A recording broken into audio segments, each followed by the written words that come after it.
अस्सलामुअलैकुम सामीन। 14 रबीउल सानी है, 10 नवंबर है। ख़बर का उन्वान है, मजहबी किताब की बेअदबी करने वाले को दिन में ही गोली मारकर कत्ल कर दिया गया। मामला सूबा पंजाब का है। ख़बर थोड़ी तफसील से सुन लें। श्री गुरु ग्रंथ साहब की बेहुरमती करने के मुलजिम डेरा प्रेमी प्रदीप सिंह को आज सूबा पंजाब के शहर फरीदकोट में कत्ल कर दिया गया है।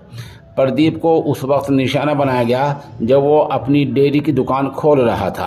इत्तला के मुताबिक 2 मोटरसाइकिलों पर सवार 5 बदमाशों ने उस पर कई गोलियां चलाईं।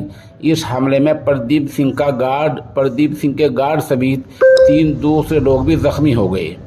दूसरी तरफ गैंगस्टर गोल्डी बराड ने इस कत्ल की जिम्मेदारी कबूल कर ली है। उसने सोशल मीडिया पर दावा किया कि 7 साल से हमें इंसाफ नहीं मिल रहा था, इसलिए इसको कत्ल कर दिया गया।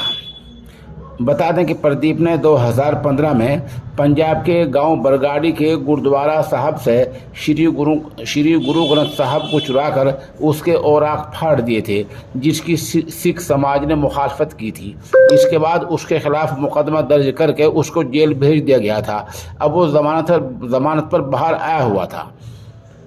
प्रदीप को जान से मारने की धमकियां मिलने के बाद सिक्योरिटी भी फराहम की गई थी। कहा जा रहा है कि बदमाश डेरा प्रेमी को मारने के लिए बगैर नंबर की मोटरसाइकिल पर आए थे। पुलिस का ये भी कहना है कि जिस तरह से डेरा प्रेमी का कत्ल किया गया है, उससे लगता है कि शर पसंदों ने उसके रोज़ाना के आने जाने का पता लगा लिया था। वो जानते थे कि दुकान किस वक्त खोलता है। बहरहाल आज उसको गोली मारकर मौत की नींद सुला दिया गया है और पूरे पंजाब में ये मामला मौजूद बहस बना।